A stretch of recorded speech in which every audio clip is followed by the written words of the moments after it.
Imagine this. A king stands at a crossroads, and we're not talking about just any king, but the most powerful ruler on the entire planet. The fate of two nations literally hangs in the balance. But here's the thing.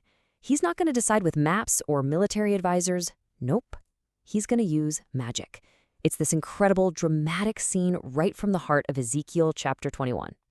I mean, what a scene. You've got the world's most powerful man, King Nebuchadnezzar of Babylon, and his entire army just stops.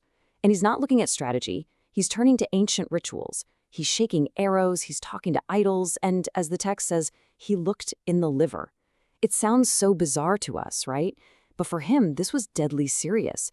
This was how you figured out what the gods really wanted. And this one moment, it just brings up this massive question. How is history really made? Is it all about military power and shrewd politics? Or is there something else going on behind the scenes? This story suggests the answer is way more complicated, tangled up in broken promises, ancient rituals, and a huge clash of worldviews. So, first things first, let's focus on this king at the crossroads. We're talking about Nebuchadnezzar II, who's in the middle of a campaign to crush a rebellion when he literally hits a fork in the road. So he has two main targets, right? Two rebel capitals that have thumbed their noses at him. One road leads to Rabbath, the capital of the Ammonites. The other leads to the heavily fortified city of Jerusalem. He can only hit one first, and his entire campaign really hinges on making the right call. So, you might be asking, why is Jerusalem even a target? To get that, we've got to rewind a little bit and talk about the backstory, which is all about a broken promise. Okay, so here's the quick history. In 605 BC, Babylon becomes the new superpower in the region. Fast forward to 597, and they've already conquered Jerusalem once. They install their own guy, a king named Zedekiah, to rule for them. But just a few years later, Zedekiah rebels, probably thinking Egypt has his back. And that one act of betrayal is what puts Nebuchadnezzar and his whole army back on the road to war. Now, this is absolutely key. Zedekiah wasn't some independent monarch. He was a vassal, a puppet king. His entire authority came directly from Babylon. So for him to rebel wasn't just a political disagreement, it was a straight-up act of treason against the emperor who literally gave him his crown. But here's the real kicker. Nebuchadnezzar made Zedekiah swear his oath of loyalty by God, by Yahweh, the God of Israel. So this wasn't just a political treaty anymore. It became a sacred covenant. So when Zedekiah rebelled, he wasn't just stabbing a foreign king in the back. He was profaning the name of his own God. Okay, so that brings us right back to that crossroads. With this massive betrayal as the backdrop, let's take a closer look at how Nebuchadnezzar tries to read the divine signs to figure out what to do next. The prophet Ezekiel actually lists 3 specific methods the king used. First up, you've got balamancy.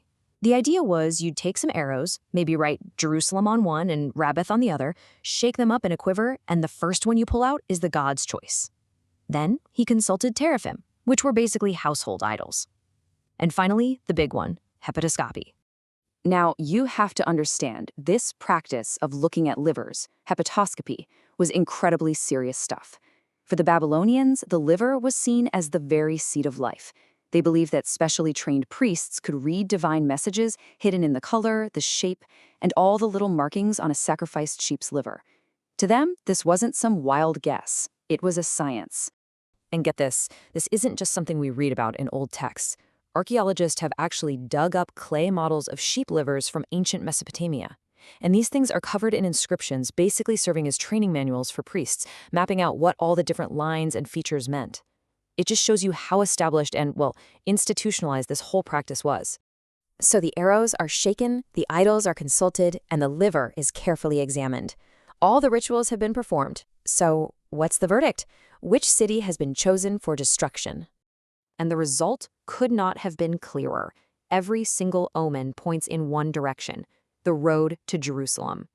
As far as Nebuchadnezzar is concerned, that's it. He now has the divine green light to march on Judah. At his right hand was the divination for Jerusalem. And you have to understand, in their culture, the right hand symbolized favor, strength. It was a definite yes. The gods had spoken. For Nebuchadnezzar, the decision was made. It was time to prepare the siege engines. And right here, we get to the absolute heart of this entire passage. See, from the Babylonian point of view, their gods had made their will known. Simple as that. But from the prophet Ezekiel's perspective, something far more profound was happening. He claims that the God of Israel was so sovereign, so in control, that he was actually guiding these pagan rituals to carry out his own judgment on his own unfaithful people. So this wasn't just a random outcome of some pagan magic. According to Ezekiel, it was a deliberate act of divine justice. But why? What was the specific sin that triggered this terrible judgment? Well, back inside Jerusalem, nobody was worried. Not at all. They felt secure with their new alliance with Egypt. Any prophet who came along warning of a Babylonian army would have just been laughed out of the city, brushed off as peddling false divination. In their minds, there was just no real danger. But the prophet delivers the final, devastating verdict. God says, "Because you have made your iniquity to be remembered." In other words, that broken oath, the one Zedekiah swore in God's name and then shattered, it wasn't forgotten. It brought all of their unfaithfulness out into the open. So you see, the divination at the Crossroads didn't create a new fate for Jerusalem. It just revealed the consequences that they had already earned. And all of this leaves us with a huge, kind of mind-bending question. On the one hand, you have human politics, broken treaties, military strategy, a rebellious king making his own choices. But on the other hand, the prophet sees the deliberate hand of God working through it all.